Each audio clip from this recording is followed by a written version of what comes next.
companies are now allowed to write off the full cost of new equipment the year that they buy it, rather than spreading it out over time. This comes as part of President Trump's new mega bill. Joining us now, Senator James Lankford.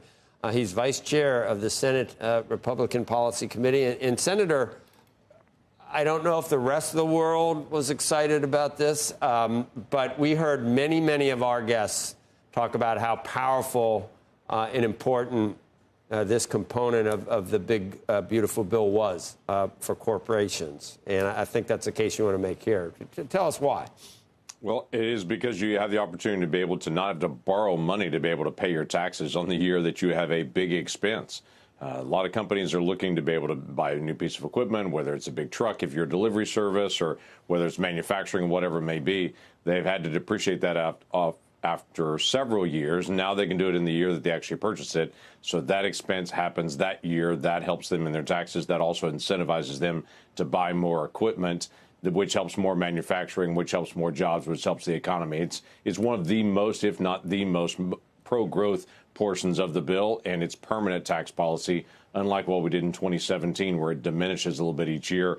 Now it is 100% expensing every single year from here on out.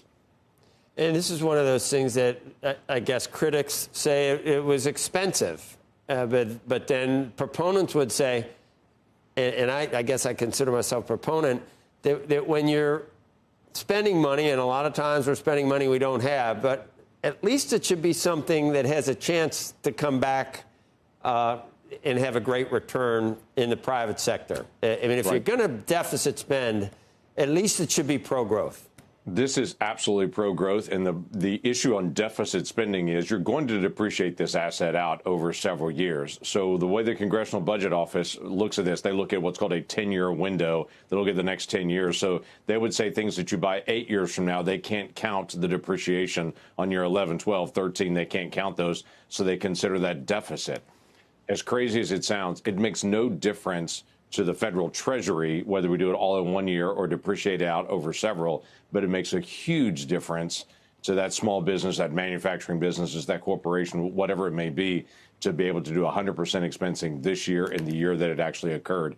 So for me, this is expensive only in Washington, D.C. terms. It's very beneficial to the economy.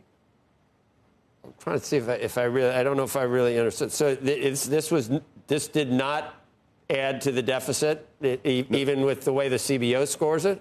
Well, CBO scores it as a deficit. In real life terms, it doesn't affect the deficit because the depreciation is either going to carry out over years or it's going to be in a single year, but it gets depreciated out. So in real life terms, when you look at the actual deficit that's actually being spent or that we're losing on that, it doesn't have an effect on that. It is a scoring issue, not a real deficit issue.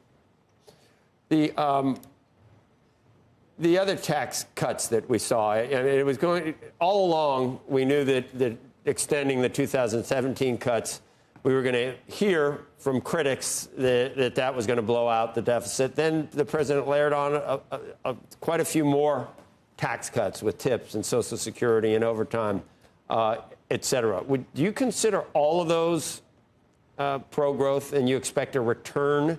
Or maybe increased revenue and increased tax revenue from growth? Is that how you would argue for those as well? Those aren't necessarily pro-growth the same way that the full expensing is pro-growth. Full expensing, no doubt, is overwhelmingly, that's pro-growth. That adds more to the economy on it. When you've got some other things like no tax on tips, no tax on overtime, those aren't necessarily pro-growth on that. That is very beneficial to that group of folks and is targeted towards the lowest income to be able to make sure they're getting some tax relief. But those are not necessarily pro-growth the same way that you've got the full expensing is pro-growth. But those are issues the president's been very passionate about.